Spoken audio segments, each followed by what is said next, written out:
हरि ओम। शान्तं शाश्वतमप्रमेयमनघं निर्वाणशान्तिप्रदं ब्रह्माशम् उपनीन्द्रसेव्यमनिशम् वेदान्तवेद्यं विभुम् रामाख्यं जगदीश्वरं सुरगुरुं मायामनुष्यं हरिं वन्देऽहं करुणाकरं रघुवर भूपालचूडामणिं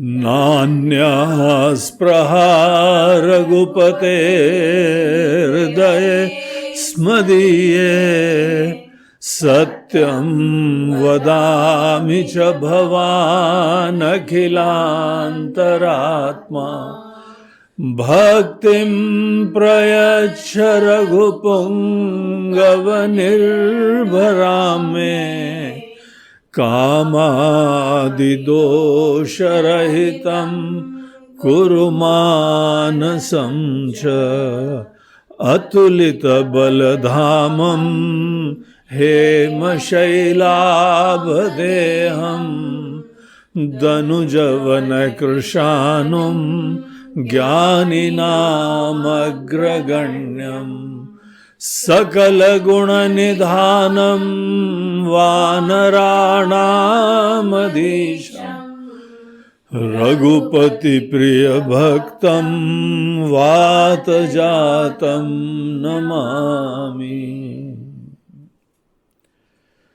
श्रीराम जय जय राम, श्रीराम जय राम,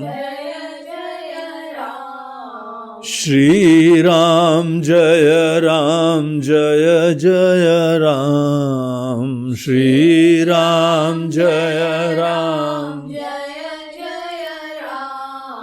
श्रीराम जय जय राम, श्रीराम जय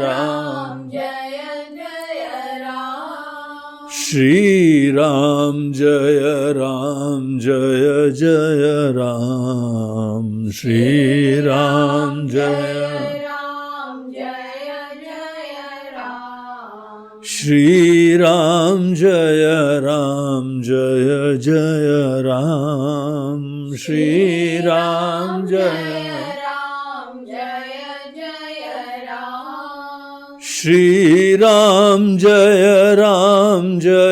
राम, श्रीराम जय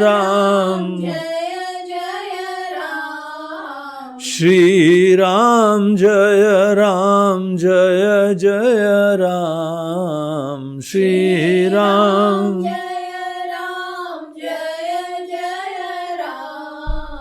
श्रीराम जय जय राम, श्रीराम जय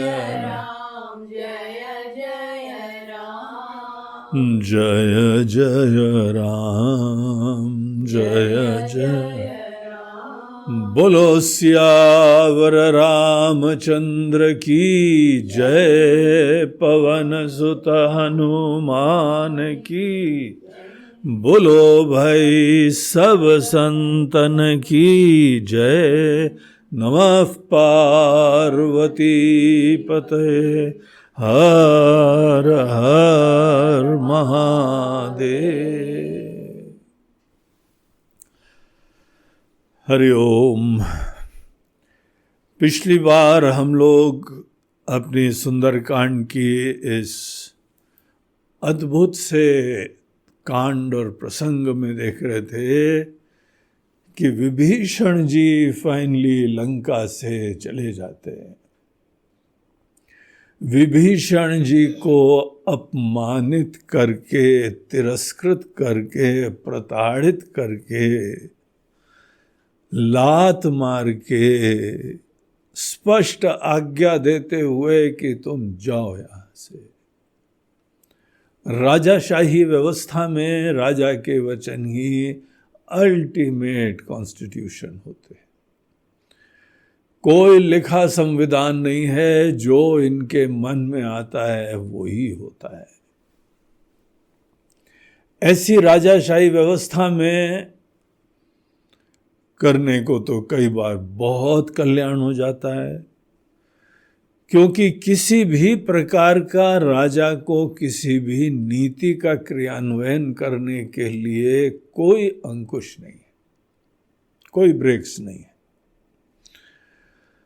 यहां पर हम लोग अपने देश में देखते हैं कि एक बिल पास करवाना हो तो ऑपोजिशन का कितने ज्यादा अड़ंगे आते हैं। सब जानते हैं कि ये जो भी नीति है ये कल्याणकारी है,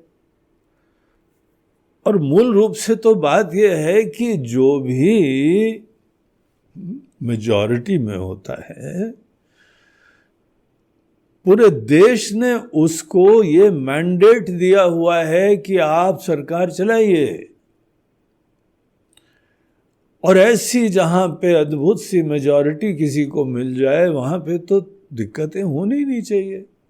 सबको लोगों के मैंडेट का जो है आदर करना चाहिए, और उसके उपरांत जो भी चीफ एग्जीक्यूटिव बोलता है और उनका मंत्रिमंडल बोलता है, उनके एक्सपर्ट्स बोलते हैं, सब अनेकों विचार करके बोलते हैं, तो उसके अंदर अड़ंगे अटकाना ये तो लोकतंत्र का ही मजाक हो जाता है, फिर कोई काम ही नहीं हो पाएगा। ये सब प्रॉब्लम राजाशाही व्यवस्था में, मोनार्की में ये नहीं होता है। वहां पे कोई राजा अगर उसकी नब्ज लोगों के हाथ में है, अगर सभा में अनेक लोग विद्वान विराजमान हैं, उनके गुरुदेव विराजमान हैं, सब लोगों से मंत्रणा करके मार्गदर्शन करके जो भी देश के लिए कल्याण की नीति होती है उसके क्रियान्वयन में कोई इशू नहीं आता है। तो ये यहाँ पे मोनार्की, राजाशाही व्यवस्था, भले अयोध्या में हो या लंका में हो, दोनों जगह कोई राजा है। तो इस प्रकार की व्यवस्था है। देखो दुनिया भर में अलग अलग प्रकार की ऐसी नीतियां चलती हैं। भारत ने लोकतंत्र को अपनाया है। यद्यपि गाड़ी बहुत धीमी चलती है, बड़ी मुसीबत से चलती है, लेकिन अंततः सही दिशा में संभवतः चलती है। संभवतः, ये भी कोई गारंटी नहीं है, क्योंकि 60 साल के लोकतंत्र में हम लोगों के देश में 50 साल से ऊपर उल्टे सीधे करप्शन के काम, नेपोटिज्म, अपने ही भाई भतीजावाद, ये सब चीज़ें चलती रहती हैं। एक बार मैंडेट में आ गए तो कुछ भी करते हैं। चीन ने जो है यहाँ पे एक भिन्न व्यवस्था अपनाई। उसने जो है वो अपनी कम्युनिस्ट पार्टी को ही सर्वे सर्वा बना दिया, और कोई ऑपोजिशन पार्टी है ही नहीं। तो इस प्रकार से वहां पे क्रांतिकारी निर्णय हो जाते हैं, बहुत बड़े बड़े निर्णय हो जाते हैं, कोई वहां पे विरोधी नहीं है। यद्यपि वहाँ की व्यवस्था है कि लोगों की संवेदनाओं से, अपेक्षाओं से बहुत दूर, उन्हीं को, उनके विचारों को दमन कर करके फिर जो है अपना लोकतंत्र चलाते हैं, अपना शासन चलाते हैं। तो भिन्न भिन्न प्रकार के देशों में ये ही प्रयोग चलते रहते हैं। कहीं कम्युनिज्म होता है, कहीं अमेरिकन जो डेमोक्रेसी अलग होती है, फ्रेंच डेमोक्रेसी अलग होती है। ये बहुत बड़ा महत्वपूर्ण विषय होता है जो हम सब लोगों को जानना। यहाँ लोकतंत्र है, इसीलिए भारत देश के लोगों को तो इसके बारे में पता होना ही चाहिए। हमारे वोटों से हमारा देश चल रहा है, और इसका कई लोग दुरुपयोग करते हैं, कई बार बहुत ही रेयरली सदुपयोग होता रहता है। एनीवे यहाँ पे रावण की लंका में तो राजाशाही व्यवस्था है। भले विभीषण भी हो, बोला निकल जाओ, कोई नहीं है मना करने वाला। पत्नी ने भी बोला, कुछ नहीं हुआ। उनके जो है वो दादाजी ने संदेशा भिजवाया, पुलिस से ऋषि जी, घर के वरिष्ठ, कुछ नहीं हुआ। उनके नाना जी, उनको तो सभा से ही निकाल दिया, दूर हो जाओ हमारी नजरों से। और छोटा भाई दुनिया भर का निवेदन करता रहा, प्रमाण देता रहा, नहीं दिमाग में बैठा उसके। निकल जाओ तुम, जाओ उन्हीं तपस्वियों को जाके अपनी नीति समझाओ। तो ऐसी स्थिति थी लंका के अंदर।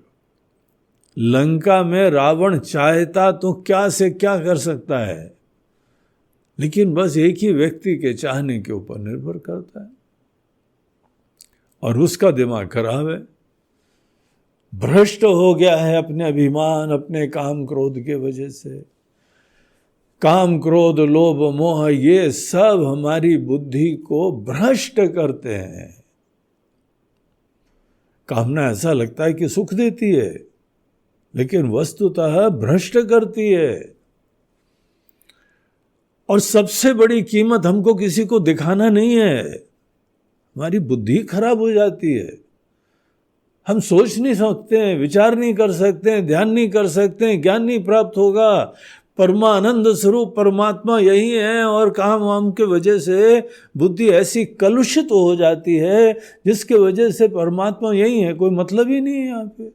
हमको तो दिखाई नहीं पड़ रहा है, समझ में ही नहीं आ रहा है। तो रावण के अंदर ऐसे ही विकार थे जिसके वजह से उसकी बुद्धि भ्रष्ट हो गई। इसीलिए शास्त्र बार बार हमको बताते हैं कि मन को निर्मल करो, मन मुकुर सुधारी, जीवंत करो, जगाओ। प्रार्थना होनी चाहिए भगवान से, धियो यो नः प्रचोदयात्। भगवान हमारी बुद्धि को जीवंत कर दीजिए, जगा दीजिए। आप सामने खड़े हुए हैं तो भी हम देख नहीं पाते हैं। हमको ऐसे गुरु की ही तलाश रहती है कि अज्ञान तिमिरांधस्य ज्ञानांजन शलाकया चक्षु उन्मीलितम, आंखें खोल दें हमारी।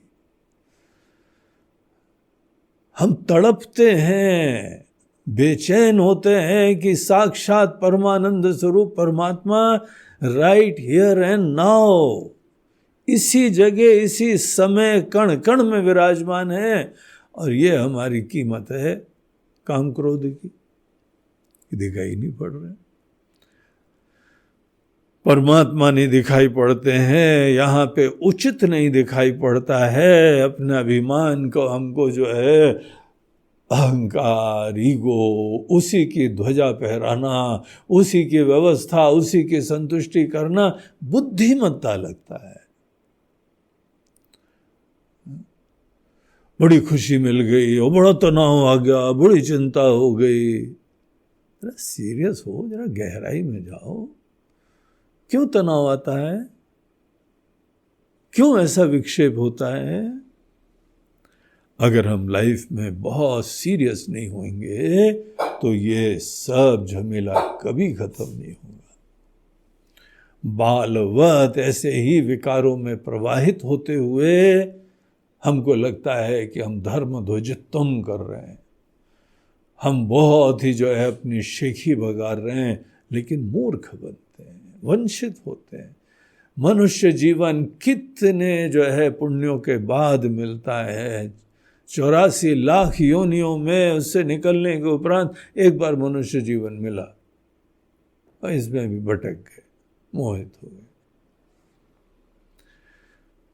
रावण जैसी दुर्दशा होती है। रामायण कथा का प्रयोजन यही दिखाना है कि हमारे पास ऑप्शन होते हैं। राम जी का भजन करना, दिल से भजन करने का भी ऑप्शन होता है, सत्य की शोध का ऑप्शन होता है, शरणागति का ऑप्शन होता है। या हवा में रहने का, अभिमानी होने का, अनेकों वासनाओं की पूर्ति का, कामना का, क्रोध का। काम क्रोध हमें विवेक से खत्म होते हैं। हमको देखना चाहिए एक कामना की पूर्ति से क्या लाभ है, क्या हानि है, इसका जरा अच्छी तरीके से अकाउंटिंग करते हो ना अपने धन की भी। क्या लाभ हानि होता है, नुकसान में पड़े हुए हो। विवेक से हमको दोष देखने चाहिए कामना के, अभिमान के।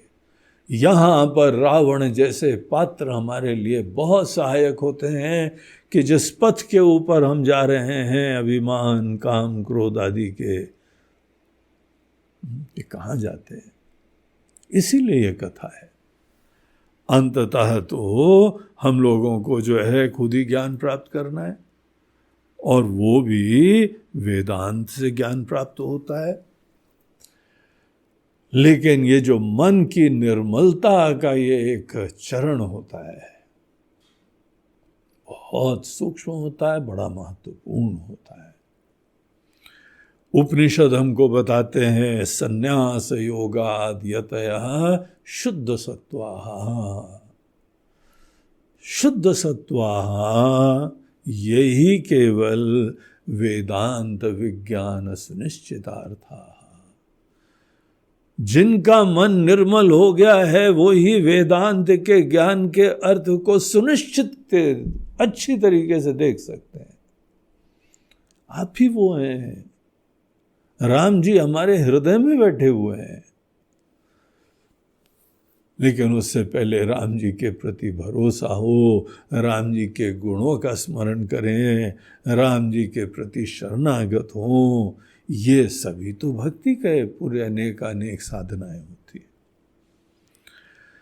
है। रावण उस पद से अलग है, और इनका भाई विभीषण, उसके मन के अंदर ऐसी भक्ति विराजमान है, विवेक विराजमान। विवेक की प्राप्ति भक्ति की वजह से ही होती है। यही ज्ञान भक्ति का समन्वय होता है। कई बार जिज्ञासा होती है, अब जहाँ पे कोई लोग जो हैं, अब जिन्होंने ज्ञान और भक्ति का गहराई में गए नहीं ना, वो एक पक्ष ले लेता है। अनेकों कथाकारों को हमने देखा, तुम कहाँ ज्ञान के पथ पे पड़े हुए हो, तुमको तो भक्ति करनी है। और कोई लोग बोलेंगे क्या तुम सदैव भक्ति करते रहते हो, ज्ञान की प्राप्ति करनी चाहिए। अरे भैया, ज्ञान हो या भक्ति हो, या हम लोगों ने थोड़ी कोई डिस्कवर करा है। ये तो शास्त्र बता रहे हैं ना, गीता बता रही है, उपनिषद बता रहे हैं, भागवत बता रही है, रामायण बता रही है। जहां पर ऐसे मनीषी लोग हमको ज्ञान और भक्ति के बारे में बताते हैं, वहां पे हमारे अंदर स्पष्ट समन्वयात्मक दृष्टि होनी चाहिए। शास्त्रों की बातों को कभी लाइटली नहीं लो। हम इतने ज्ञानी नहीं हैं कि शास्त्रों की बातों पे टीका टिप्पणी भी करें। शास्त्रों की बातों को भगवत वाणी समझते हुए आदर करना चाहिए। शास्त्रस्य गुरुवाक्यस्य सत्य बुद्ध्या अवधारणा। सत्यता की बुद्धि रखो। हम झूठ हो सकते हैं, शास्त्र नहीं झूठ होते हैं। ऐसी श्रद्धा होनी चाहिए। तो यहां पे जो भी भक्ति होती, ईश्वर के प्रति प्रेम होता है, शरणागति होती है, वहां काम क्रोध आदि की जड़ खत्म हो जाती है। काम क्रोध आदि की जड़ हमारा ही तो अभिमान होता है। हम जानते हैं, हम तो यही हैं, हमको पता है, हम भी कोई किसी से कम थोड़ी हैं। ये अभिमान, इसकी शरणागति हो, फिर कौन सी कामना आएगी, कौन से क्रोध आएंगे। क्रोध तो होता है कि हमको पता है क्या होना चाहिए और ये हो नहीं रहा है, तो आग बबूला हो गए। पता ही नहीं हमको। जब अज्ञान के एहसास के वजह से काम क्रोध कुछ नहीं आएंगे। तो ये दो भाई हैं, देखो, तीसरे तो विश्राम कर रहे हैं, तीसरे तो सो रहे हैं। 6 महीने में उठते हैं, खाने पीने का जुगाड़ होता है और खा पी के आराम से फिर से जो है। अब ये 6 महीना भी कोई कैलेंडर से मत देखना, इसका मतलब ये होता है कि काफी लंबा विश्राम करता है, जग के भी सो रहा होता है। हम लोग ये थोड़ी समझे कि आदमी की निद्रा में सोता है, नहीं को नींद ही नहीं आती है। ऐसे लोगों का कौन श्रेणी में गिनोगे? करवटें बदलते रहे रात भर, वो सो रहे कि जग रहे? तो सो के भी नहीं सो पाते हैं और जग के भी नहीं जग पाते हैं। ऐसी स्थिति होती है, वो लोग तो इसी में उलझे रहते हैं। तो तीसरे भ्राता तो जो है वो विश्राम कर रहे हैं, वो सबसे बड़े भाई है। रावण बहुत ही राजसी, अभिमानी, अहंकारी है और ये विचारवान है, भक्ति है। तो यहाँ पे जो है रावण ने निकाल के बाहर करा। रावण से जाने के बाद विभीषण जी ने निश्चय कर लिया कि ठीक है, प्रभु इच्छा, और प्रभु इच्छा सदैव अच्छी होती है। यद्यपि घर से निकाले जा रहे हैं लेकिन अच्छी होती है। राम जी को भी कभी एक बार विकल्प ही नहीं मिला, जाना ही था तो प्रभु इच्छा, और प्रभु इच्छा अच्छी थी। वो वनवास में जाने की बात कही, पिताजी बोल रहे हैं, बड़े लोग बोल रहे हैं, सभा के सब मंत्री लोग बोल रहे हैं, देश बोल रहा है, 2 वोट के अलावा पूरी प्रजा बोल रही है, तो भी उन्होंने उचित समझा कि ठीक है, पिताजी की मजबूरी में आज्ञा हो रही हो, लेकिन धन्य है हमारे पिताजी, मरना स्वीकार्य है लेकिन अपने वचन से पीछे नहीं हटेंगे। ऐसे पिताजी की आज्ञा का हम पालन करेंगे। प्रभु इच्छा, और कोई विकल्प नहीं है, करना ही चाहिए। और प्रभु इच्छा, आपके पास विकल्प नहीं रहे पुरुषार्थ के, तब प्रभु इच्छा स्पष्ट हो जाती है, वही प्रभु इच्छा होती। जानकार लोग तो विकल्पों के बावजूद प्रभु इच्छा देख लेते हैं। आपके पास विकल्प ऑप्शंस हैं तो भी आपको पता लग जाता है कि प्रभु इच्छा क्या है। लेकिन अगर नहीं पता हो तो सब ऑप्शंस खत्म हो जाएंगे, आपको पता लगेगा इसके अलावा रास्ता ही नहीं है। वो तो है ही ना प्रभु इच्छा। राम जी का वनवास भी प्रभु इच्छा से हुआ, विभीषण जी का देश से जाना भी प्रभु इच्छा से हुआ, और दोनों इतने कल्याणकारी प्रूव हुए। इसीलिए पता लगता है कि जो वो अनसीन हैंड ईश्वर का हम सबको जीवन की दिशा दिखाता है, बिल्कुल कल्याणकारी होता है। तो विभीषण जी निकल गए, ठीक है, और मन के अंदर एकमात्र विचार, आज तो उन चरणों को देखेंगे, वो मृदुल चरण, अरुण चरण, ऐसे चरणों को आज हम जो है अरुण मृदुल सेवक सुखदाता, ऐसे चरणों का आज दर्शन करेंगे। देखिए हूँ जाई चरण जल जाता, ऐसे राम जी के चरणों का दर्शन करेंगे। उनकी भावना, उनका एक्साइटमेंट, उनकी उमंग, केवल चरणों के दर्शन के लिए। व्यक्तिगत इनसिक्योरिटीज नहीं है, घर छोड़ने का प्रॉब्लम नहीं है। घर आदमी सदैव बड़ी मुश्किल से बनाता है। हर व्यक्ति का घर उसके लिए बहुत ही स्पेसिफिक आशियाना होता है। हमारे व्यक्तिगत जरूरतों के हिसाब से सब व्यवस्था होती है। इंजीनियर आर्किटेक्ट बनाते हैं, उनको भी तो आप ही बताते हैं, आपकी जरूरतों के हिसाब से वो बनाते हैं। इसीलिए घर के अंदर बहुत कंफर्ट होता है, बहुत सिक्योरिटी होती है, बहुत आनंद होता है। दुनिया भर की मनोकामनाओं की पूर्ति के लिए आप वहाँ वर्क करते हैं, चिंतन करते हैं, मेहनत करते हैं, वो प्लेटफॉर्म होता है, वहीं से टेक ऑफ करते हैं। आपका परिवार, आपके बाल बच्चे, उनका जन्म, उनका लालन पोषण, सब चीजें घर के अंदर होता है।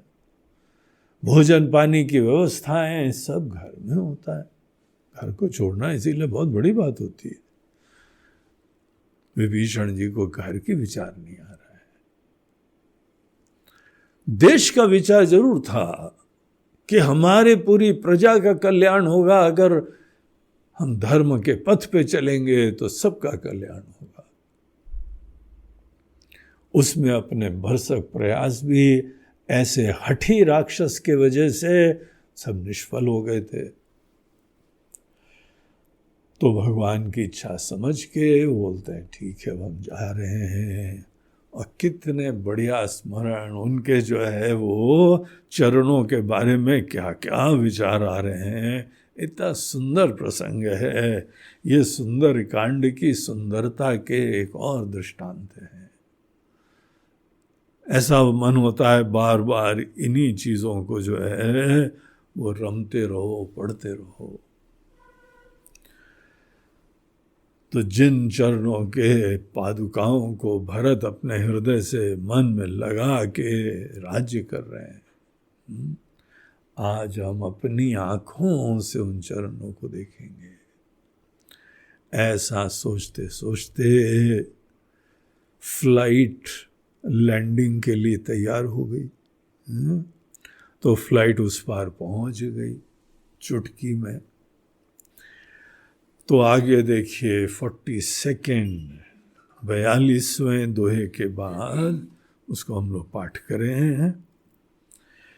एहि विधि करत सप्रेम विचारा, आयौ सपदि सिंधु एहि पारा।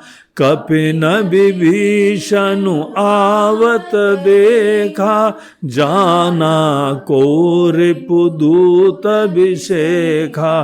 ताहि राखी कपीस पहि आए, समाचार सब ताहि सुनाए।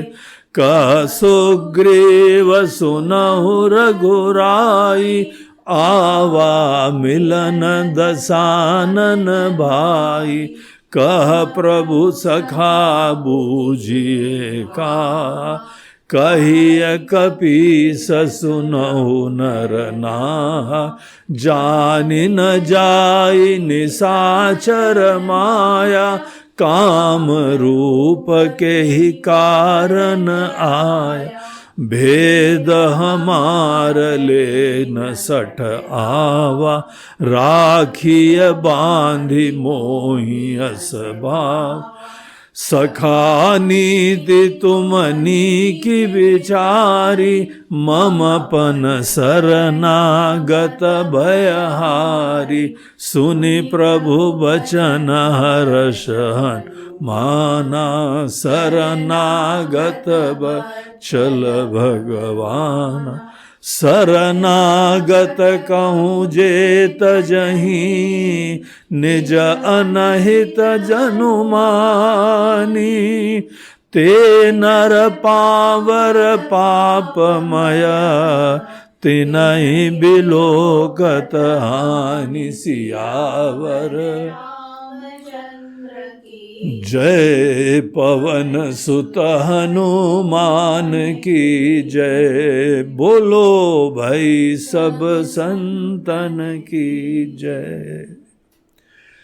एहि विधि करत सप्रेम विचारा, इसी तरीके से सप्रेम विचारा, बहुत ही प्रेम पूर्वक, प्रफुल्लता पूर्वक, उत्साह पूर्वक, हर्ष से युक्त है, बस इसी एक चीज के लिए। आज भगवान राम के हम श्री चरणों का दर्शन करेंगे। ये भावना यही व्यक्ति को भक्त बनाती है। हम लोग मंदिर जाते हैं भगवान का दर्शन करने, अपने पूजा में बैठते हैं भगवान की आराधना करने। जब हम भगवान के पूजा करने के लिए बैठे हैं तो आपके मन के अंदर क्या उमंग आती है? क्या अभी हम वो भगवान की आराधना करने जा रहे हैं जिनके आशीर्वाद से हमको जीवन मिला, हमको ऐसा परिवार मिला, हमको स्वजन मिले, हमको पूरे जो है माता पिता, पति पत्नी, बच्चे, रिश्ते नाते, मित्र, कार्य का क्षेत्र, वैभव, ऐश्वर्य, धन और दौलत, सब जिनकी कृपा से मिला है। खाली हाथ आए थे यहां दुनिया में और खाली हाथ थोड़े दिन बाद यहां से जाने वाले हैं। जिनकी कृपा से ये सब यहां पे ऐसा संसार मिला है हमको,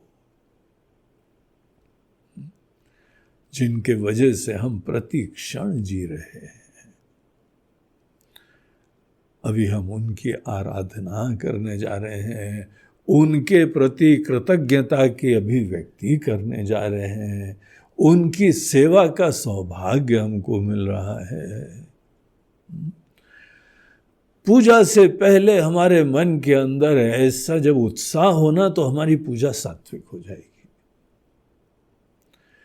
पूजा अगर हमारा रिचुअल बन रहा है, अरे अब ये पूजा कर ली, जल्दी से करके आते हैं, अरे आज थोड़ा सा तबीयत खराब है, आज तुम पूजा कर लेना।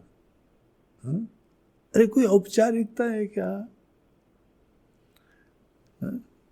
कोई रिचुअल है क्या? पूजा हम करें तो हमारे मन के अंदर ऐसा उत्साह हो, श्रद्धा हो। जिस समय हम भगवान के नाम का जप करने जा रहे हो, जप करने के समय भी हम उनका नाम लेने जा रहे हैं। वो करुणा के धाम, सर्वज्ञ, सर्वशक्तिमान, सर्वगुण संपन्न परमात्मा, उनकी तरफ हम अपना ध्यान भी मोड़ेंगे, उनको बारंबार नमन करेंगे, उनको बारंबार प्रणाम करेंगे, उनके प्रति अपनी भावना का इजहार करेंगे। ऐसा जप करो, देखो जप में क्या आनंद आएगा। ऐसे जप से हमारा मन निर्मल हो जाएगा।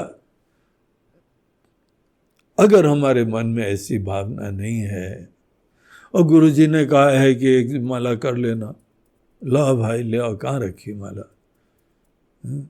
माला जल्दी से लाए और उसको फट फट फट फट फट, और माला बड़ी सुपरफास्ट चलती है। भोग सुपरफास्ट नहीं चलता है, वासना की पूर्ति सुपरफास्ट नहीं होती है, ये निपटाना पड़ता है। और वो भी इसीलिए क्योंकि साथ साथ जो है ना, वो गुरु लोगों ने, संतों ने बोला है नहीं करोगे तो पाप पड़ेगा। पाप नहीं पड़ना चाहिए, अरे वो कर लेंगे जरूर, उसका लाभ नहीं मिलेगा। कोई रिचुअल से, औपचारिकता की पूर्ति से हमारे मन में आशीर्वाद नहीं आता है, भाव से होता है, खुशी से होता है, उमंग से होता है। तो भले हम जप करें, भले पूजा करें, भले कहीं तीर्थ स्थान में जाएं, तीर्थ स्थान में जाना भी अपनी श्रद्धा, भक्ति, उमंग जगाने का बहुत बढ़िया निमित्त होता है। तीर्थ स्थानों में बहुत सारे, अनेकों तीर्थ के स्थानों में नहीं, तीर्थ की इस पूरे यात्रा में बहुत पुण्य होता है। एक तो घर से निकलना होता है, घर धीमे धीमे जेल बन जाता है। घर हमारी रक्षा नहीं करता, फिर हम घर की रक्षा के लिए बैठे रहते हैं, चौकीदार बन के घर के बैठे रहते हैं। घर अच्छा हो बहुत आवश्यक है। आपका सेवा, भजन, पूजा, स्वास्थ्य, विश्राम, स्वस्थता सब घर से जुड़ा होता है, संस्कार। लेकिन घर से निकलना आवश्यक है, ये सुनिश्चित करने के लिए कि घर जो है ना एक जेल नहीं बन गया है, बंधन में पड़े हुए हैं। हाँ, कोरोना काल में घर में बैठे रहो अच्छा है, लेकिन कोरोना का प्रकोप कम हो गया है तो निकलो, तीर्थ करो, प्राकृतिक स्थान जाओ जहां ईश्वर का स्मरण हो, वंदना हो। विभीषण जी के मन की भावना देख के बहुत प्रसन्नता होती है, क्या प्रफुल्लता है। आज जो है वो हम उन चरणों का दर्शन करेंगे। प्रेम होना तो पता लगे खुशी, किसी के प्रति प्रेम हो तब जाके उसका दर्शन, सन्निधि आदि का उतने से आनंद आ जाता है। तो उनके मन में यही भावना है, ए विधि करत सप्रेम विचारा, आयौ सपदि सिंधु एहि पारा। सपदि शीघ्र, शीघ्र ही वो उस पार पहुंच गए। तो उनको तट दिखने लगा, वहां पे तट के अंदर अनेकों जो है भीड़ भाड़, वानर, भालू आदि सब दिख रहे थे, टेंट वेंट लगे हुए थे, झंडा फहरा रहा था, कोई इधर जा रहा है, कोई इधर जा रहा है, कोई ऐसी दूर से छोटे छोटे से खिलौने जैसे लोग दिखाई पड़ते हैं, आ रहे हैं जा रहे हैं। विभीषण जी ने दूर से देखा और उनको कपियों ने देखा, अनेकों वानर जो कि वहां पे प्रहरी की तरीके से विराजमान थे, चौकीदार की तरीके से अनेकों वानर वहां पे विराजमान थे, बड़े सजग, बड़े अलर्ट। उन्होंने भी दूर से आते हुए देख लिया, कोई उड़ता हुआ चला आ रहा है और कुछ साथ में लोग भी हैं। अभी वो टेक्नोलॉजी हम लोग की नहीं आई है, बगैर हवाई जहाज के एकदम फुर्र से उड़े यहाँ से वहाँ चले गए। लेकिन ये सब चीज़ें विद्यमान थीं और थोड़े समय में आ जाएंगी, इसमें कोई आश्चर्य नहीं है। तो ऐसी चीज़ें हुआ करती थीं और ये उनसे सब रहस्यों से अवगत थे ये लोग। केवल विभीषण नहीं, अनेकों राक्षस लोग, हनुमान जी, देवता, सब आकाश मार्ग से जाने में बड़े दक्ष थे। बोला महाराज जी भोजन पे आओ, बोलते हाँ जब खाना रेडी हो जाए तो बताना, हम फर से आकाश मार्ग से आ जाएंगे। आकाश मार्ग से, वाह। तो ये आकाश मार्ग से चले आ रहे हैं और ये जो वानरों ने देखा तो एकदम सब अलर्ट हो गए, इधर उधर सूचना दी, कोई आ रहा है, कोई आ रहा है, कोई आ रहा है। और वो विभीषण जी वहीं लैंड भी करेगा, बीच के ऊपर सॉफ्ट लैंडिंग। तो वहीं पे उन्होंने सॉफ्ट लैंडिंग करी रेती के ऊपर और आके इमीडिएटली वानरों ने घेर लिया उनको, घेर के उनको पकड़ लिया, उनके सचिवों को पकड़ लिया और सबको जो है वो बंद कर दिया उन्होंने। एक टेंट वेंट में कोई जेल बना रखा था, वहां ले जाके बंद कर दिया। अच्छी तरीके से वहां पहरेदार लगा दिए, सब नाम वाम पूछा उनका, कौन है, क्या है, परिचय दीजिए अपना, कैसे यहाँ आए। जो initially first information report FIR, तो FIR बाकायदा दर्ज करी गई और पूरे उनके जो लोग थे गए अपने राजा के पास। सुग्रीव जी के पास जाके सबसे पहले संदेश, पूरा समाचार दिया गया। कपिन विभीषण आवत देखा, जाना को रिपुदूत अभिषेखा। तो समझ गए कोई दूत आ रहा है, कोई विशेष दूत यहाँ पहुंचा है। ताहि राखी कपीस पहियाए, समाचार सब ताहि सुनाए। तो उनको जो है ताहि राखी, उनको सुरक्षित रख के कपीस, कपियों के राजा सुग्रीव के पास गए और समाचार सब ताहि सुनाए, सब पूरी बात उनको बता दी। उनकी ड्यूटी बस यही थी कि अच्छी तरह से पकड़ा के पूरा रिपोर्ट उनको दी जाए। तो सुग्रीव जो है उन्होंने सुना, बहुत बड़ी घटना थी।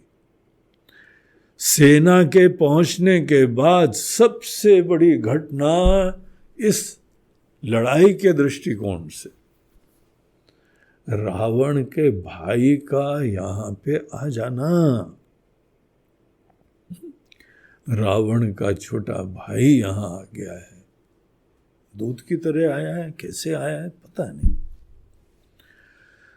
लेकिन वो आया है तो वो सीधे जो है बहुत ही इमरजेंसी, बहुत ही जो है कॉन्फिडेंशियल इम्पोर्टेंट ये घटना थी।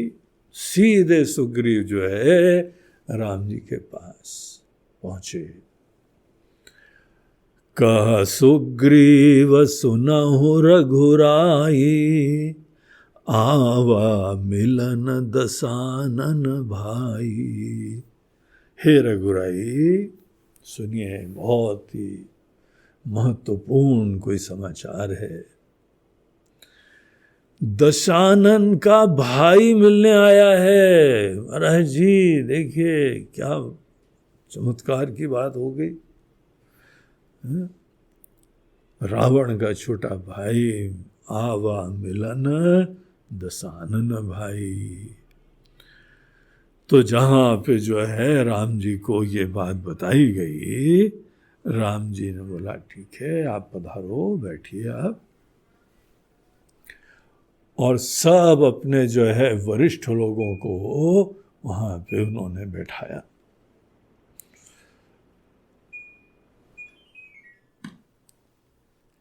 और बैठा के सबसे पूछते हैं कि हाँ भाई बात तो बहुत बड़ी है, अब सब लोग अपनी मंत्रणा दीजिए, अपना विचार दीजिए।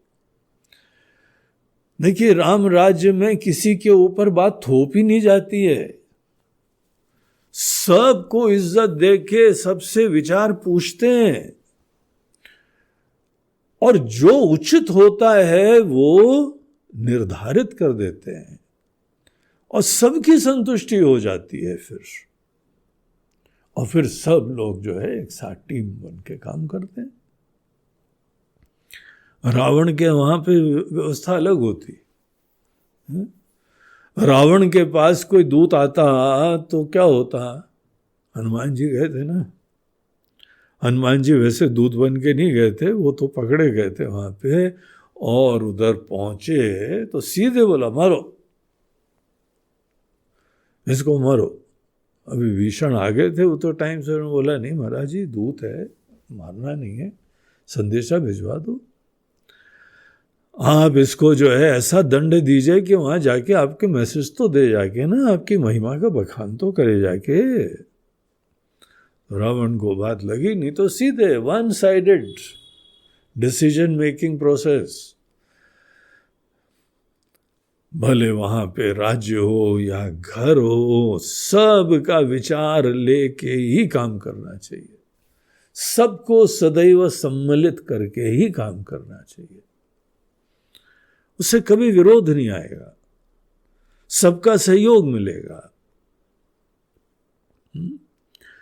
सबके विचार मिलेंगे। हर व्यक्ति का एक दृष्टिकोण अलग होता है। हम सबके विचार लें तो सबके दृष्टिकोण को समझने में, सुनने के लिए हमको सौभाग्य मिलता है, विकल्प मिलते हैं। जो भी हमारे अंदर निर्णय हो, निश्चय हो, वो तो है ही है, लेकिन अकेले तो कोई काम होता है नहीं सामाजिक। इसीलिए सबको इन्वॉल्व करना सदैव परम आवश्यक होता है, नीति होती है। अब हम लोग अपने देश के बारे में भी सुनते हैं कि हाँ भाई, अफगानिस्तान में तालिबान ने जो है वो कब्जा कर लिया है और मोदी जी मीटिंग कर रहे हैं। और सब जानते हैं होगा वही जो राम रचि राखा नहीं, मोदी रचि राखा होएगा वही घूम फिर के। लेकिन ये देखो, सबको इज्जत देना। कोई अन्य मंत्रीगण हैं, इतनी मेहनत करी है उन लोगों ने इस पूरे शासन को बनाने के लिए। अनेकों बहुत सीनियर, बुद्धिमान, इंटेलेक्चुअल ऑफिसर्स होते हैं। डिफेंस के एक्सपर्ट हैं, कोई फाइनेंस के एक्सपर्ट हैं, कोई अनेकों प्रकार के एक्सटर्नल अफेयर्स के एक्सपर्ट्स हैं। सबका दृष्टिकोण, सबका विचार, तो सब लोगों का विचार लेना, फिर कार्य करना। भगवान राम ऐसी मर्यादाएं हमको स्थापित करते हैं जो बहुत ही अच्छी और बुद्धिमत्ता की होती। मन मर्जी से केवल हमको लगता है, और अगर किसी ने विरोध बोल दिया तो हमारी हम पे चोट लग जाती, इसने हमारी बात काटी। अरे कोई काटी वाटी नहीं है, सब अपने मन के विचार निर्भीकता से, स्वतंत्रता से प्रस्तुत करें। ये ज्यादा कल्याण, शोभा, मंगल की बात होती। तो भगवान राम ने सबसे पूछा। कोई घर की नीति होती है तो पति, पत्नी, माता, पिता सबका आशीर्वाद लो, राय लो, सबका मार्गदर्शन लो। ये सब चीजें हमको जीवन में रामायण से सीखने की होती। तो इस तरीके से भगवान राम ने सब सचिवों को बैठाया और उनसे पूछा कि आप सब बताइए, कह प्रभु सखा बूझिए कहा। तो हे मित्र, आप बताइए, हे सखा। भगवान ने पूछा कि बूझिए कहा,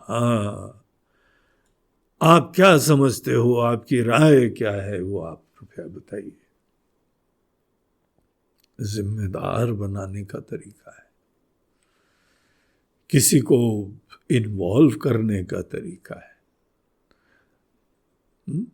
किसी से राय पूछो तो उसके ऊपर जिम्मेदारी आ रही है ना, सोचना पड़ रहा है। तो इस तरीके से उन्होंने पूछा कि कह प्रभु सखा बूझिए कहा, कहि कपीस सुनहु नर नाहा। तो सुग्रीव जी निर्भीकता से, निश्चिंतता से अपना दृष्टिकोण, अपना विचार प्रस्तुत करते हैं। बोलते हैं कि महाराज जी, ये जो निशाचर लोग होते हैं ना, ये राक्षस लोग, हमारा एक्सपीरियंस है, इन लोग की माया वाया ऐसी भयंकर होती है, समझ में नहीं आता है। सुग्रीव का तो व्यक्तिगत जीवन में अनुभव था कि वो मायावी राक्षस से वो लड़ रहा था, वो कैसे क्या हो गया, बड़ी मुसीबत हो गई। सुग्रीव ने उनसे जीवन भर की दुश्मनी, सुग्रीव ने, वाली बाली और सुग्रीव का झंझट किसी मायावी के वजह से हो गया। सुग्रीव गया था, बाली गया था? बाली। तो बाली जो है मायावी राक्षस के साथ लड़ने गया था, गुफा के अंदर बंद था। बाली ने बोल रखा था कि महीने भर तक हम अगर नहीं आते हैं तो जाके ये ऐसा ऐसा कर लेना। मायावी राक्षस का उसको बहुत अच्छा अनुभव था। तो महाराज जी, ये राक्षसों की, निशाचरों की माया बड़ी समझ में नहीं आती, बड़ी गड़बड़ होती है, बहुत धोखा दे देते हैं, तिगड़म हो जाता है। काम रूप के ही कारण आया, ये यहाँ पे तो आया तो है, लेकिन ये जो रूप भी दिख रहा है ना, हमको तो अब किसी पे भरोसा नहीं होता महाराज जी। दूध का जला अब छाछ भी फूक फूक के पीता है, ऐसी स्थिति है। तो महाराज जी, हमारा तो अनुभव यही है कि ये इन लोगों के ऊपर कोई भरोसा नहीं है,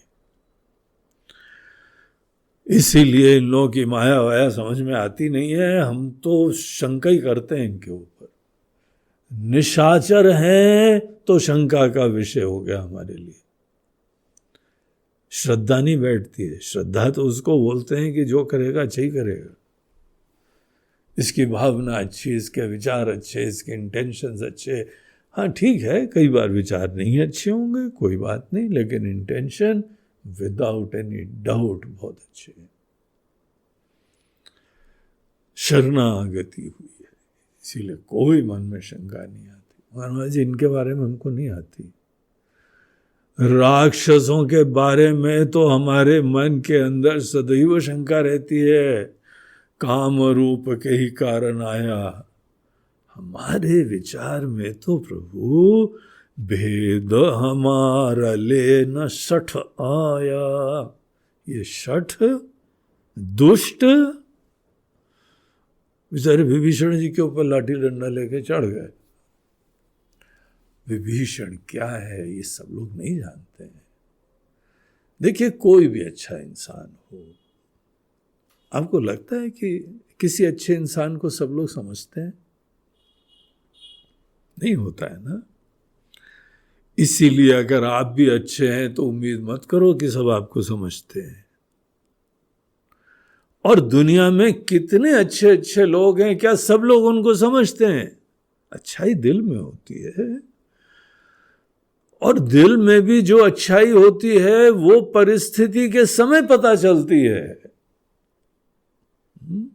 और जितनी विषम, चुनौतीपूर्ण, मुसीबत की परिस्थिति आती है, इंसान की सुंदरता या उसके अंदर छोटापना विषम परिस्थितियों में निकलता है। ऐसे कौन पता लग सकता है? किसी के मन के अंदर सुमति कुमति दोनों जगह चीजें होती हैं। किसी के अंदर सुमति प्रधान है, किसी में कुमति प्रधान है। तुम्हारे पास क्या मति मीटर है क्या? जरा इधर आओ, मति मीटर के सामने पता लगे कितना भी जो है रेड वाला है, कितना ब्लू वाला है। ऐसा तो कुछ होता नहीं है। कोई औरा निकल रहा हो किसी के अंदर, ये रंग का औरा निकल रहा है तो ये सुमति वाला आया है, ये आ रहा है तो दुमृत्यु आया है, ऐसा भी कुछ नहीं होता है। हर व्यक्ति के अंदर सुमति कुमति दोनों होती हैं, और वही लोग देखते हैं जैसा उनकी बुद्धि होती है। अच्छाई देखने वाले कम है, क्योंकि अच्छाई लोगों के दिमाग में ही नहीं है।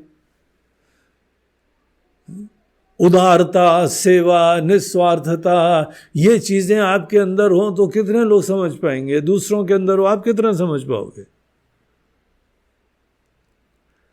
क्योंकि हम वही देख पाते हैं जैसी हमारी दृष्टि होती है। सुग्रीव का अपना पास्ट है, सुग्रीव का अपना जीवन है, सुग्रीव का अपना अनुभव रहा है, बड़े उतार चढ़ाव से गुजरा है। तो वो तो भैया जल्दी किसी पे भरोसा करने वाला नहीं है। विभीषण के कोई चेहरे पे थोड़ी लिखा रहता है कि ये बड़े भगत है, उनके दिल की बात होती है। दिल तक जाते कहाँ हो? शक्ल सूरत नाक नक्शा देख के, किसी की थोड़ी बातें सुन के उसी में प्रभावित हो जाते हैं। कहाँ किसी के दिल में भावना कैसी है, विचार कैसा है, जीवन दर्शन कैसा है? क्या देख के हम कोई किसी से मित्रता करते हैं कि कोई हमारा बस अहम की संतुष्टि कर दे, ठीक है चलेगा। अहम की संतुष्टि तुम किसी तरह से करो, तुम चलेगा, हमको कोई लेना देना नहीं। तो कहाँ सब लोग दिल के विचार और भावनाएं, गहराई, ये सब चीजें कहाँ देखते हैं? सुग्रीव भी ये सब चीजें नहीं देख पा रहे थे। सुग्रीव बोलते हैं कि भेद हमार ले न सठ आया। वो तो जब ऋष्यमुख पर्वत के ऊपर बैठे हुए थे ना, तो वहां से जो भी निकलता था पहाड़ में नीचे से, बोलो देखो बलि ने भेजा, हम लोग का भेद लेने के लिए भेजा है। आता जाता राहगीर भी ऊपर बैठे हुए ये वानर राज को केवल बाली के द्वारा भेजे गए दूत दिखाई पड़ते थे, जो उनका भेद लेने आया है। ऋष्यमुख पर्वत पे कहां से एंट्री होगी, जरा देख के आना। आजकल के जासूस लोग फोटोग्राफ खींच के जाते हैं। जहां पे कोई बम का अटैक पाकिस्तान को करना है ना, तो पहले दूत आएंगे और इधर उधर से फोटो खींचेंगे। बम्बई अटैक हुआ तो उसमें सब फोटो निकली, ताजमहल होटल के अंदर की फोटो निकली, जिन जिन जगह जाना था सब जगह फोटो रखी हो चुकी थी। तो ये सब कर करा के तब वो लोग अपनी योजना क्रियान्वित करते हैं। तो सुग्रीव का ही पास था, जो आ रहा है भेद लेने आ रहा है। भेद हमार ले न सठ आया, और ब्रांड कर दिया, सठ है दुष्ट, कपटी, रावण का भाई, ये हमारा भेद लेने आया। इसीलिए महाराज जी हमारा विचार है, रखिए बांधी मोहि असभावा। इसको बांध के रखना चाहिए, दुष्ट को, शठ को। एक जेल वेल बना देते हैं, उसको बांध के हाथ पैर बांध देंगे, वहां डाल देंगे, इसको खाना वाना दे देंगे, थोड़ा बहुत आप रहस्य भी पूछ लीजिएगा, लेकिन ये ट्रीटमेंट इनका ऐसा होना चाहिए। This is my humble opinion sir. ये हमारा जो है विनम्र विचार है। तो राम जी जो है मुस्कुराते हैं। हर आदमी के विचार में उसकी कंडीशनिंग, संस्कार, विचार देखना आना चाहिए। देखो दुनिया में परम सत्य केवल शास्त्र, भगवान या गुरु बोलते हैं। बाकी सब जो बोलते हैं भले तुम्हारी तारीफ करते हो, किसी ने तारीफ कर दी तुम्हारी तो बड़े हवा में मत छोड़ना, वो अपना दृष्टिकोण बता रहा है। और किसी ने बुराई कर दी तो चिंता भी मत करना, उसका दृष्टिकोण है, यह हमारा परिचय नहीं है। यह दरअसल बताने वाले व्यक्ति का परिचय होता है। ये वो बता रहा है कि हम ये देख रहे हैं, हमारे संस्कार, हमारी मान्यता, हमारी भावना, हमारी दृष्टि से युक्त होके आप भी देखिए तो आपको ऐसे ही दिखाई पड़ेगा। तो लोग अपना परिचय देते हैं, हमारा थोड़ी परिचय देते हैं। हम तो अपना परिचय प्राप्त करने के लिए अपने गुरुदेव के पास दुनिया छोड़ छाड़ के जाते हैं। महाराज जी हमारा परिचय दीजिए,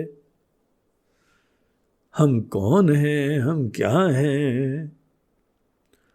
और कई लोग दुनिया में इधर उधर इतने दुखी रहते हैं, महाराज जी इसने हमारा अपमान कर दिया, इसने ऐसे बात करी है, उसने ऐसे बात करी है, उसने तुमको गधा बोल दिया। अब सोचते हैं कितनी सीरियस बात है, हाउ सीरियस इशू। हमको उसने गधा अगर किसी ने गधा बोला और तुम चिंतित हो तो उसने सही बोला। तुम दूसरे के विचारों से अपना परिचय प्राप्त कर रहे हो। दूसरे ने कह दिया इसीलिए हम ऐसे ही हैं। यार तुम अभी बहुत दूर हो उस पथ से कि अपना परिचय प्राप्त करने के लिए तुम दुनिया के पास नहीं जाते हो, तुम अपने गुरुदेव को ढूंढते हो। किसी श्रोत्रिय ब्रह्मनिष्ठ गुरु को ढूंढो, वो बताते हैं कि तुम कौन हो, वो सीरियसली लो। अब गुरुजी जो बताते हैं वो सीरियसली लेते ही नहीं। और जो अड़ोस पड़ोस में बताते हैं वो हम बहुत सीरियसली लेते हैं। आज नींद नहीं आई हमको ठीक से। क्यों? क्योंकि वो पड़ोसी ने ऐसी बात कह दी है। पड़ोसी ने बात कही, नींद नहीं आई, तुम्हारे गुरु ने बोला तुम ब्रह्म हो, तुमको नींद आ गई, बहुत अच्छी आ गई। हम तो सो गए बिल्कुल, गुरु जी की बात सुनते ही रहते हैं हम तो।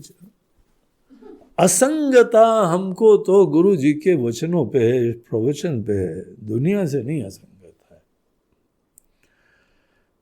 तो आदमी वो ही बोलता है ना जैसा उसका विचार होता है। सुग्रीव ने जो बोला उसका पास्ट उसमें देख पा रहे, नहीं देख पा रहे। यही अप्लाई करो सबके लिए। दुनिया में कोई भी कुछ बोले, असंग रहो। तुम्हारा परिचय दिया और बाद में बोला thank you for your biodata. बोला हमारा बायोडाटा कहाँ दिया? बोला तुमने दे दिया, तुमको पता नहीं है। तुम्हारी दृष्टि, तुम्हारी भावना, तुम्हारा पास, तुम्हारी कंडीशनिंग, तुम्हारी वाणी,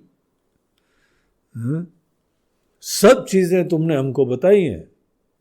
हमने कहाँ बताई? इस तरीके से बुद्धिमान लोग किसी की भी बातें सुन के क्यों समत्व में रहते हैं? विचारो तो। बाहर तुमको मान अपमान मिल रहा है और तुम समत्व में। बैलेंस, समतानंद, ऐसे आनंद में है जो बैलेंस का हो। कैसे हो सकता है? बोलते केवल एक ही चीज है कि जो भी कोई बात कहता है उसकी बुद्धि से जो दिखाई पड़ रहा है वही कहता है। हमने तो भाई सुग्रीव से ये बात सीख के हम तो बड़ी मुक्ति को प्राप्त कर गए। मुक्त हो गए दुनिया के अनेकों विचारों से। बहुत सारे लोग मिलते हैं, बड़ी खुशियां भी व्यक्त करते हैं, और कोई मिलते हैं बोलते कहा यार तुम लोग सन्यासी हो गए, छोड़ छाड़ के भाग गए। रण छोड़ हो, रण छोड़। जीवन के संघर्षों से तुमने जो है पलायन कर लिया है। और सब मिलते हैं, अच्छे भी मिलते हैं जो बड़ी स्तुति वंदना साक्षात ब्रह्म स्वरूप हैं और ऐसे हैं, वो भी मिलते हैं। जिसकी जैसी भावना होती है, जैसी दृष्टि होती है, जैसी श्रद्धा होती है, व्यक्ति के वचन सदैव वैसे होते हैं। तो इस तरीके से सुग्रीव ने अपने विचार रखे। जब सुग्रीव ने ये विचार रखे तो राम जी क्या बोलते हैं? सखा नीति तुमनी की विचारी। हे मित्र, हे सखा, देखो एक बार मित्रता करो ना तो मित्रता में निभाना चाहिए, इज्जत बनाए रखो उसकी। अपना विचार दे रहा है, उपेक्षा नहीं करो, परिचय प्राप्त कर लो, लेकिन अनादर नहीं करना चाहिए। सखा नीति तुमनी की बिचारी। और व्यवहारिक दृष्टिकोण से ऐसी सोच रखनी चाहिए। अब पाकिस्तान से, चीन से और तालिबान से कोई यहां पे आ गया एकदम, तो हमको सब विचार करना, सुग्रीव पॉइंट ऑफ व्यू भी विचार करना चाहिए। ओपन माइंड से विचार करो। राम जी बोलते हैं कि हे मित्र, तुमने नीति जो है वहां नीति के दृष्टिकोण से उचित बात कही है। तुम नी की विचारी, नी की मतलब उचित, अच्छी, ये बहुत नीकी है। ये दाल कैसी बनी है? अरे बहुत नीकी बनाई है आज तो दाल तुमने। नीकी शब्द तो हम लोग दैनंदिन व्यवहार में यूज करते हैं, बहुत अच्छा, बहुत नीकी। लेकिन एक प्रॉब्लम है माय डियर फ्रेंड, तुमने विचार तो अच्छा कहा है, लेकिन एक हमने प्रण ले लिया है। क्या प्रण ले लिया आपने? मम पन शरणागत भयहारी। हमने ये प्रण ले रखा है कि कोई भी हमारे पास आएगा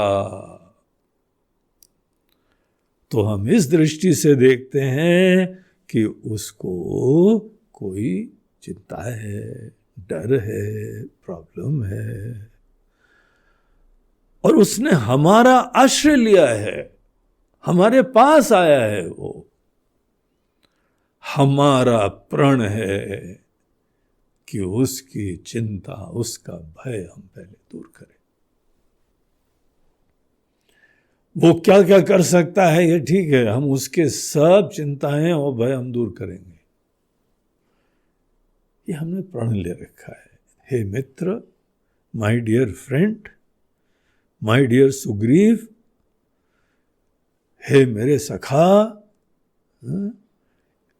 वैसे बात तुमने सही कही है, हम उसका ध्यान रखेंगे, लेकिन ये हमारी एक नीति है, प्रण है हमारा। ये पूरा संवाद चल रहा था तो हनुमान जी पीछे खड़े हुए थे। हनुमान जी ने जब सुना, विभीषण जी से तो व्यक्तिगत मिल के आ रहे हैं, सुग्रीव के मन के अंदर शंकाएं हो, वो संकल्प विकल्प करें, अनेकों पक्ष का विचार करें, ये सुग्रीव के दृष्टिकोण से तो सही है। लेकिन हनुमान जी का तो पर्सनल मिलना, इंटरैक्शन, संवाद, चर्चा, सब चीजें हुई हैं। उनकी भगवान के प्रति भक्ति, सवेरे उठ के पहला नाम राम जी का ले रहे हैं। क्या वैल्यू, क्या महत्व, क्या प्रेम उनके प्रति है। तो वो उनका फिर चर्चा हुई, फिर बातें हुई। हनुमान जी तो बहुत अच्छी तरह जानते हैं वो कौन है। और वो जब यहां आए थे, इतने देर तक हनुमान जी कुछ नहीं बोले। ऐसा नहीं है कि वो अच्छा विभीषण है, हम जाके मिलके आते हैं, हम उनको जो है वह नमस्कार कर लेते हैं, पधारो हमारे देश, आइए आइए आइए। कुछ नहीं, हनुमान जी चुपचाप पीछे है। देखो मर्यादा उनकी है, यहाँ राजा लोग हैं, यहाँ भगवान है, हमको ज्यादा उछलना नहीं चाहिए। तो बहुत ही मर्यादा में रहते हुए ये चर्चाएं भी चल रही हैं। राम जी ने सबका विचार भी पूछा, तो भी हनुमान जी बिल्कुल शांत खड़े हुए।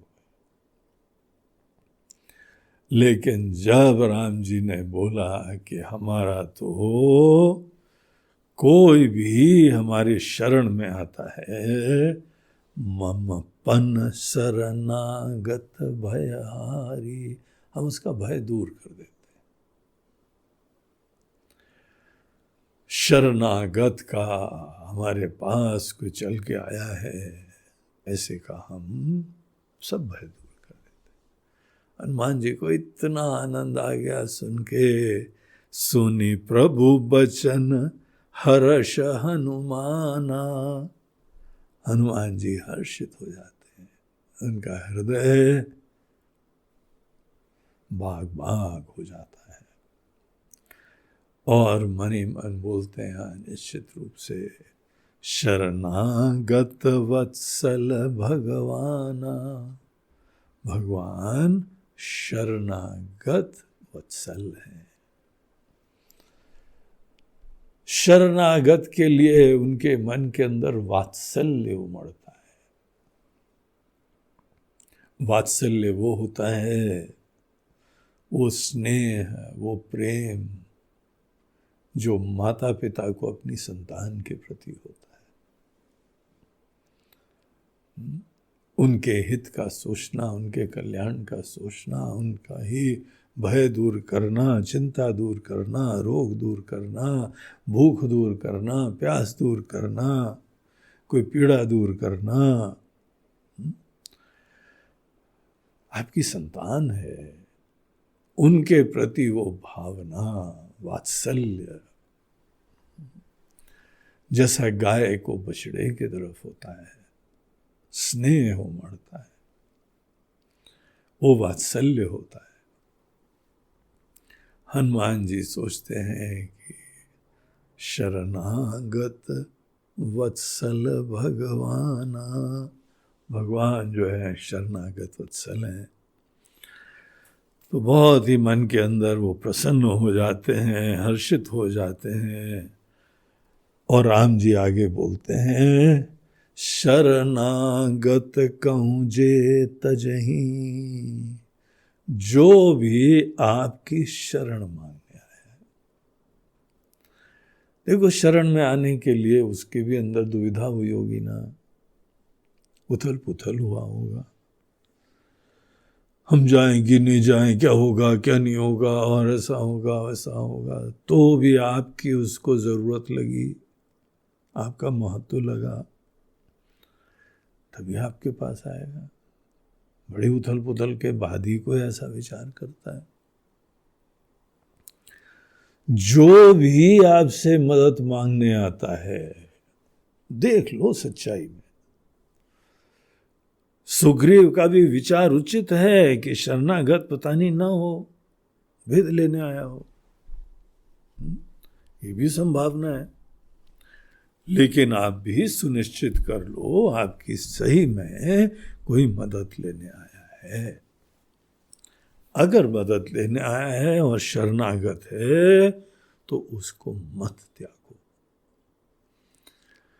जो शरणागत को त्याग देता है, उपेक्षा कर देता है, अपना लाभ हानि सोच के, निज अनहित अनुमानी, हमारा अपना अनहित का हित नहीं होगा, नुकसान हो जाएगा, अनहित हो जाएगा। निज अनहित अनुमानी, उसका अनुमान करता है, विचार करता है।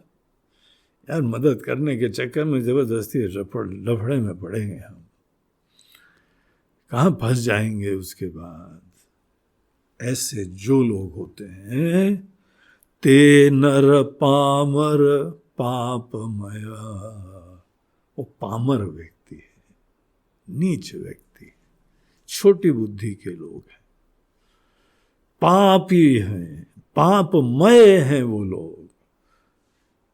कोई मदद मांगने आया है तो तुमको अपनी इनसिक्योरिटी लगी हुई है, अपनी चिंता लगी हुई है, धिक्कार है, शर्म की बात है।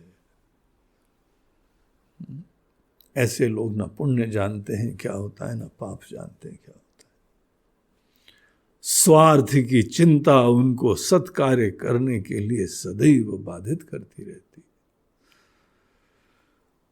तो ऐसे लोग जो हैं, ते नर पावर पापमया। राम जी आगे क्या बोलते हैं, ते नहीं बिलोकत हानि, ऐसे लोगों की शक्ल भी देखोगे ना तो भी तुम्हारा नुकसान होगा। ऐसे नीच लोग हैं ये। अपने अनहित का विचार करने के उपरांत सत्कार्य करने में असमर्थ है। इनकी शक्ल को भी देखोगे तो तुमको भी पाप मिल जाएगा। ऐसे भयंकर पापी लोग हैं। इतनी स्ट्रांग बात कहते हैं कि कोई तुम्हारे पास मदद मांगने आए तो वहां पे अपनी चिंता नहीं करो। लेकिन ऐसा भी नहीं है कि कोई मदद मांगने आए तो सही में समझ लो कि उसको जेन्युइनली मदद चाहिए। तुम अपना विचार कर लो, निश्चय कर लो। कोई दान लेने भी आए तो ऐसा नहीं समझ लेना कि सही में जो है ये बड़ा महान कार्य करना चाहता है इसीलिए दान ले रहा है। अनेकों लोग भिखारी पने को प्रोफेशन बनाए हुए हैं। आते हैं बड़ी दीनता से आके मांगते हैं। एक हम लोग जा रहे थे तो एक महाराज जी हमारे साथ बैठे थे। वहां किसी भिखारी ने मांगा पैसे, महाराज जी कुछ खाना है, चाय पीनी है, कुछ दे दो। तो बड़े दयालु किस्म के थे, वो देने लगे। हमने बोला रुको महाराज, इसको जो है आप एक बार मत दो, इसकी परमानेंट व्यवस्था चलो कर देते हैं।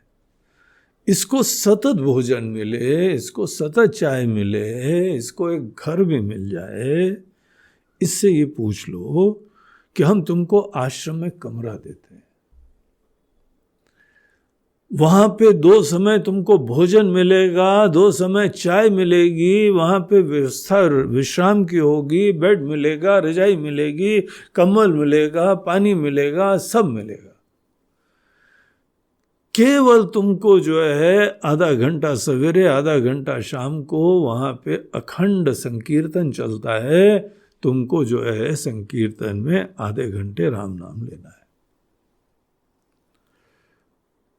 तो महाराज जी बोलते अच्छा, सब बहुत अच्छी बात है, चलो उसको बता देते हैं। बोला भैया सुनो, तुमको जो है ना हम कमरा दिलवा दें, 2 समय खाना और परमानेंट तुमको नित्य चाय वाय वहां मिलेगी, सब मिलेगा, बस थोड़ी देर राम नाम जप लेना। आदमी बोलता है महाराज जी धंधे का समय है, पैसा देना है दो, उपदेश क्या दे रहे हो, time, don't waste my time. उसको वेस्ट ऑफ टाइम लग रहा है,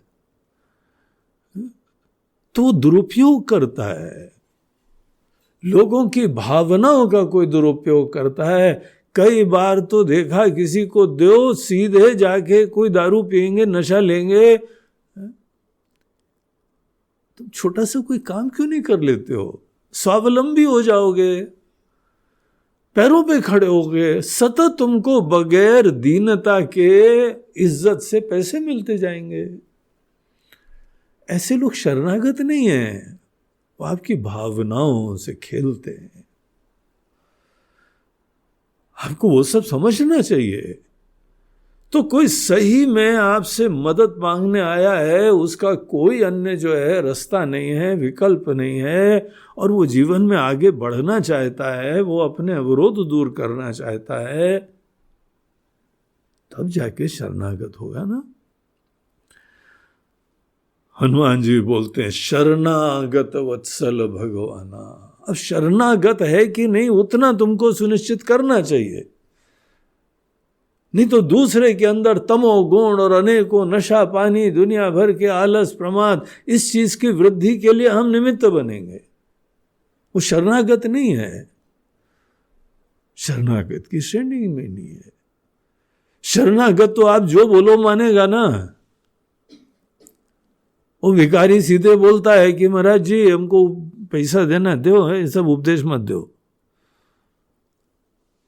सब स्वामी जी लोगों से मांगना ही बड़ी मुसीबत है। उपदेश चालू हो जाता है उनका, राम कथा चालू हो जाती है। तो वो लोग शरणागत नहीं है। शरणागत जेन्युइन आपसे मदद मांगने वाले। आपकी शरण में आए, आप ही एकमात्र वहाँ पे उनका उद्धार मदद करने वाले हैं। कोई जो है, कोई चोर किसी को दौड़ा रहा है और वो आपके पास आ गया, जी हमको मार रहे हैं कोई लोग, अवश्य रक्षा करो। जो भी है तुम्हारा अनहित बगैर विचारे उसकी रक्षा करना तुम्हारा धर्म है, नहीं तो तुम भयंकर पापी, तुमको देखने मात्र से दूसरे का भी पाप लग जाएगा। उसको शरणागत बोलते हैं। शरणागत जो भी होता है उसकी मदद अपना नुकसान प्राप्त करके भी करना चाहिए। ये हमारे धर्म शास्त्र हमको बताते हैं। इस तरीके से राम जी ने अपना विचार बताया और भी आगे थोड़ा स्पष्ट करते हैं, जो कि फिर हम लोग ये प्रसंग कल चालू रखते हैं। श्री राम जय जय राम, श्री राम जय राम, श्री राम जय जय राम, श्री राम, श्री राम जय जय राम, श्री राम जय श्री राम जय जय राम, श्री राम जय श्री राम जय जय राम, श्री राम जय श्री राम जय जय राम, श्री राम जय श्री राम जय जय राम, श्री राम जय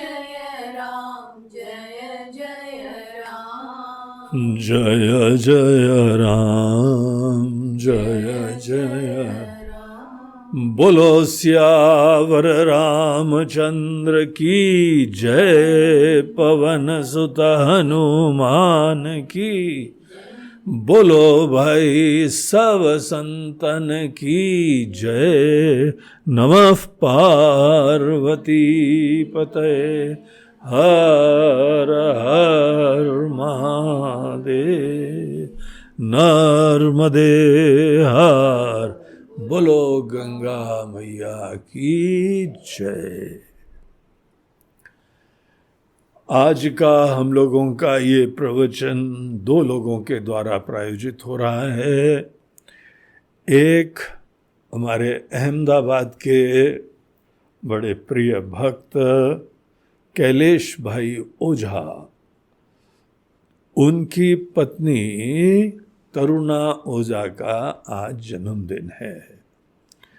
तो कैलेश भाई ने अपनी पत्नी के ही स्वास्थ्य, मंगल आदि आदि सब की प्रार्थना करते हुए ये ज्ञान यज्ञ में आहुति दी है, ये सेवा दी है।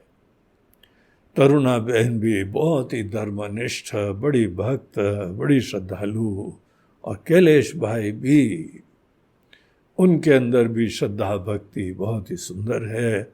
वर्षों से हम लोगों से वो जुड़े हुए हैं और जब भी मौका पड़ता है तो आश्रम भी आते हैं और अहमदाबाद में जाते हैं तो इधर उधर सेवा में भी सदैव रत रहते हैं, पूरा परिवार। तो यहाँ पर उन्होंने यह आहुति दी है तरुणा बहन के जन्मदिन के उपलक्ष्य में। तो तरुणा बहन को भी बहुत बहुत शुभकामनाएं, बहुत आशीर्वाद। आपके भी हम स्वास्थ्य की कामना करते हैं। ईश्वर आप पे कृपा बनाए रखें, ज्ञान भक्ति का आशीर्वाद दें और सदैव सबके कल्याण के लिए आप अपना जीवन जीती रहें इसी तरीके से। दूसरा, आज ये जो है ज्ञान यज्ञ में आहुति हमारे बम्बई के एक अच्छे भक्त धर्मनिष्ठ सज्जन चंद्रशेखर अग्रवाल जी। चंद्रशेखर अग्रवाल जी बम्बई निवासी हैं और बड़े सत्संगी हैं। उन्होंने तो खुद एक सत्संग के लिए संस्थातक बना रखी और अनेकों महात्माओं को बुला के सत्संग वहाँ बम्बई में भी कराते रहते हैं। अन्य सेवा कार्य, दान दक्षिणा आदि सब ये सब कार्य उसके लिए एक इनिशिएटिव लेते रहते हैं। अनेकों जो है सामाजिक कार्य, जहाँ पे बच्चियों की शादी वादी कराना, समाज में वर वधू को मिलाना, ये सब भी सेवा करते रहते हैं। तो सबका जीवन मंगलमय हो, कल्याणमय हो, यही उनकी मन की प्रेरणा और भावना रहती।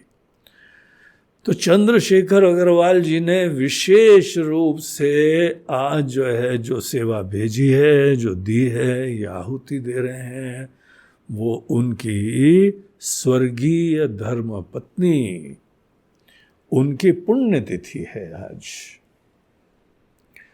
उनकी पत्नी कृष्णा अग्रवाल, कृष्णा जी जो है वो भी आश्रम में बहुत बार आई। हम उनके घर में भी होके आए, वहाँ बहुत प्यार से भोजन उन्होंने कराया था। भोजन खिलाने में कृष्णा जी बहुत ही उत्साही रहती थी। बम्बई से आती थी तो यहाँ पे साथ में आश्रम में सबके लिए कुछ ना कुछ स्नैक्स वैक्स और अनेकों व्यवस्थाएं करके आती थी और यहाँ अपने हाथ से सबको खिलाती थी। तो बहुत ही उत्साही, सेवा भावी और कविताएं लिखा करती थी। तो उनकी पुण्यतिथि है, उनका समय आ गया था, उनको यहाँ से जाना पड़ा, लेकिन परिवार के सब लोग उनकी याद करते हैं। चंद्रशेखर जी भी उनके ही आज स्मरण में ये सेवा दे रहे हैं। आपको भी, आपके परिवार को आज हमारी हार्दिक संवेदनाएं और दिवंगत आत्मा को भी हमारी शुभकामनाएं, आशीर्वाद। हम लोग के वहाँ कोई मरता नहीं है, केवल भिन्न जगह जाता है। ये शरीर छोड़ के अभी उनका अस्तित्व है, इसीलिए निश्चित रूप से शुभकामनाएं, आशीर्वाद सबको प्राप्त होता है। वो जहाँ पर भी हैं, जैसी भी हैं, ये यहाँ व्यासपीठ से निकलती हुई हमारी ये वाणी उनको भी मंगल प्रदान करे, उनको ईश्वर के चरणानुरागी बनाए और उनके आगे की यात्रा धन्य हो। यही आज के दिन हम उनके लिए प्रार्थना करते हैं। हरि ओम तत्सत।